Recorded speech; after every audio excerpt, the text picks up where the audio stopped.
Halo Sobat Investor, berjumpa kembali di program The Editorial yang akan membahas tajuk utama pemberitaan yang tersaji di idxchannel.com dan idxchannel TV. Bersama saya M. Faizal, redaktur pelaksana idxchannel.com. Tahun 2026 ditetapkan sebagai target nasional untuk menuntaskan kemiskinan ekstrem di Indonesia hingga ke level 0%. Komitmen ini bukan sekadar janji politik, tetapi tujuan besar yang memerlukan pendekatan baru dan kerjasama lintas sektor. Target ambisius ini bukanlah sekedar janji politik di atas kertas, melainkan sebuah mandat konstitusi yang termaktub dalam roh pendirian bangsa. Namun, realitas di lapangan menunjukkan bahwa untuk mencapainya dibutuhkan lebih dari sekadar alokasi anggaran dan program rutin. Ini memerlukan sebuah desain ulang fundamental, sebuah pergeseran paradigma dari pendekatan kuratif simptomatik menuju intervensi struktural yang transformatif. Menko Pemberdayaan Masyarakat Muhaimin Iskandar menekankan pentingnya pergeseran pendekatan tersebut. Dari total 23,85 juta penduduk miskin, sekitar 2,38 juta diantaranya masih berada dalam kondisi kemiskinan ekstrem. Angka ini menggambarkan kelompok masyarakat yang menghadapi keterbatasan serius dalam memenuhi kebutuhan dasar, seperti makanan, layanan kesehatan, dan pendidikan. Mereka juga seringkali tidak tersentuh oleh program-program pembangunan yang fokus pada pertumbuhan ekonomi berskala besar. Selama ini, upaya penanggulangan kemiskinan terutama yang ekstrem cenderung didominasi oleh mekanisme bantuan sosial atau bansos. Meskipun bansos merupakan jaring pengaman sosial yang vital dan terbukti efektif untuk menahan laju kemiskinan agar tidak jatuh lebih dalam, intervensi ini memiliki keterbatasan inheren. Bansos berfungsi sebagai pemadam kebakaran, bukan sebagai alat pencegahan jangka panjang. Ia dapat menciptakan ketergantungan dan dalam banyak kasus gagal mengurai simpul-simpul struktural yang membuat seseorang atau sebuah keluarga terus-menerus berada dalam lingkaran kemiskinan.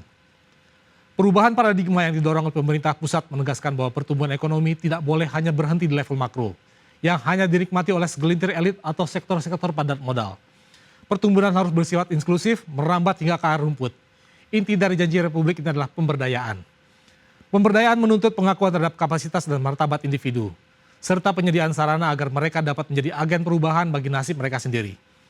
Filosofi ini menempatkan masyarakat miskin ekstrem bukan sebagai objek menerima bantuan pasif, melainkan sebagai subjek produktif yang hanya membutuhkan akses, keterampilan, dan peluang yang setara.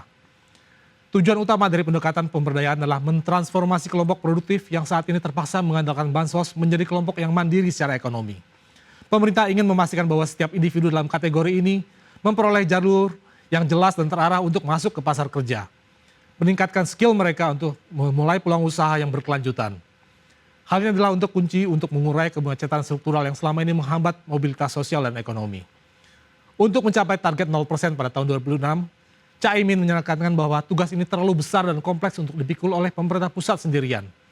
Mandat kebijakan ini pun sangat jelas bahwa dia menuntut kolaborasi total yang melibatkan pemerintah pusat, pemerintah daerah, dan sektor swasta, termasuk akademisi dan lembaga riset. Pemerintah pusat berperan sebagai pembuat desain kebijakan besar atau grand design, fasilitator pendanaan, dan arsitek regulasi. Namun kegagalan di masa lalu seringkali berasal dari desain yang terlalu terpusat dan kurang peka terhadap kekhasan lokal. Disinilah peran Pemda menjadi krusial. Sebagaimana ditegaskan oleh Menko PM, desain kebijakan dapat dibuat di pusat, tetapi keberhasilan lahir dari daerah dan tengah-tengah masyarakat. Pemerintah daerah adalah operator lapangan yang paling memahami konteks sosial budaya, karakteristik geografis, dan potensi ekonomi spesifik di wilayah mereka. Mereka adalah ujung tombak yang bertanggung jawab untuk memastikan intervensi besar benar-benar dapat tepat sasaran dan relevan.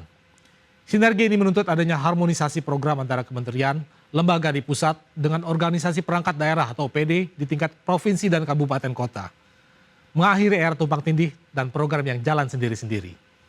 Sementara itu, sektor swasta adalah mesin utama penciptaan lapangan kerja dan pertumbuhan ekonomi.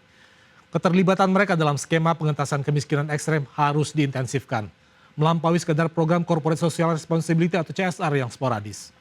Swasta dapat berkontribusi melalui kemitraan strategis, seperti penyediaan program pelatihan kerja yang disesuaikan dengan kebutuhan industri atau vokasi cepat, penyerapan tenaga kerja dari keluarga miskin ekstrem, atau membuka akses pasar bagi produk-produk yang dihasilkan oleh usaha komunitas di pedesaan.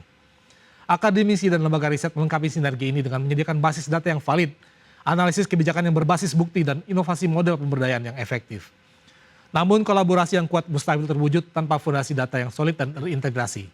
Selama bertahun-tahun penanganan kemiskinan di Indonesia terhambat oleh masalah klasik, yaitu perbedaan dan ketidakselarasan data. Kementerian A memiliki data sendiri, sementara Kementerian B memiliki data lain. Dan Pemda memiliki daftar penerima yang berbeda lagi. Kondisi ini menyebabkan intervensi kebijakan menjadi bias, tidak tepat sasaran dan menimbulkan gesekan di lapangan. Kini pemerintah mencoba menawarkan solusi yang diklaim sebagai game changer, yaitu Data Tunggal Sosial Ekonomi Nasional atau DTSN. DTSN yang dirancang untuk menjadi basis data keterpadu dan definitif yang memuat kondisi sosial ekonomi seluruh penduduk, terutama yang tergolong miskin dan rentan. Basis data ini bukan hanya sekedar daftar nama, tetapi fondasi utama untuk seluruh intervensi kebijakan.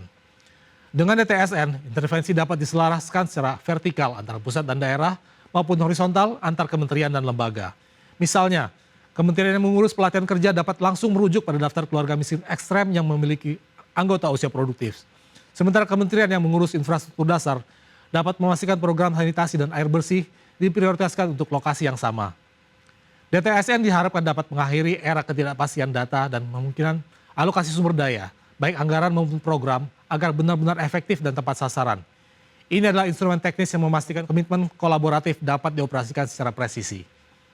Salah satu fokus kebijakan kunci yang dikedepankan pemerintah saat ini adalah penguatan ekonomi desa. Dengan segala potensi alam, pertanian, dan komunitasnya, dilihat bukan hanya sebagai tempat masalah kemiskinan, tetapi sebagai jalur percepatan yang paling efektif untuk mengatasinya. Selama ini banyak kebijakan pembangunan terlalu Jakarta sentris, mengabaikan potensi lokal genius yang terpendam di tingkat perdesaan. Pemerintah berupaya menumbuhkan ekosistem ekonomi baru di tingkat lokal melalui 3 pilar utama, yaitu koperasi desa, potensi pertanian, dan usaha komunitas yang berkelanjutan. Koperasi desa didorong untuk menjadi lembaga keuangan mikro dan inkubator bisnis di tingkat tapak, memutus rantai rentenir dan menyediakan modal usaha dengan bunga yang wajar. Potensi pertanian yang seringkali menjadi sumber daya atau sumber mata pencarian utama sudah seharusnya didukung dengan teknologi, akses pasar, dan perbaikan tata niaga agar petani tidak lagi terperosok dalam kemiskinan struktural. Usaha komunitas seperti kerajinan, pariwisata berbasis alam, atau unit pengolahan hasil pertanian didorong untuk tumbuh menjadi entitas bisnis yang berkelanjutan. Pendekatan-pendekatan ini menjamin bahwa pembangunan ekonomi bukan sekadar tentang penarikan investasi besar-besaran dari luar, melainkan tentang penguatan kapasitas produksi dan konsumsi domestik di tingkat lokal. Hal ini akan menciptakan lapangan kerja yang relevan dengan konteks desa dan, yang paling penting, memungkinkan surplus ekonomi tetap berputar di dalam komunitas.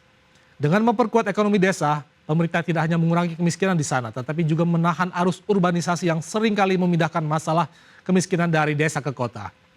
Selain itu, untuk mempercepat tujuan pengentasan kemiskinan ekstrem, pemerintah juga akan menggencarkan program pelatihan cepat atau vokasi bagi keluarga miskin.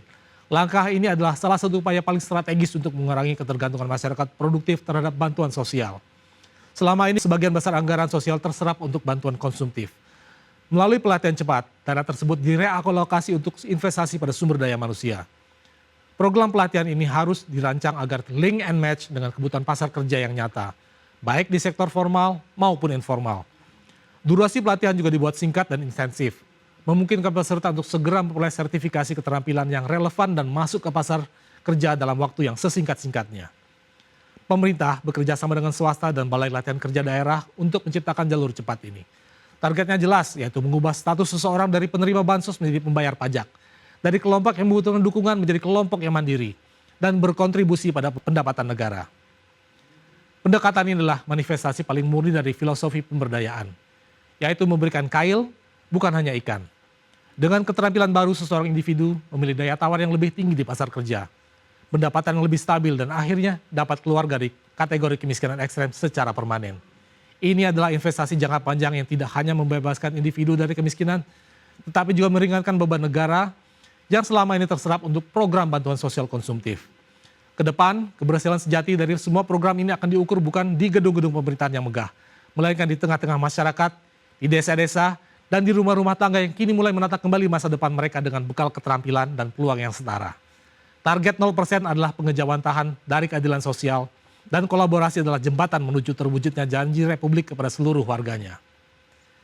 Demikian program di editorial edisi kali ini. Saya M. Faizal pamit undur diri, pantau terus berita ekonomi, bisnis, dan pasar modal hanya di IDX Channel TV, idxchannel.com, dan media sosial IDX Channel. Sampai jumpa.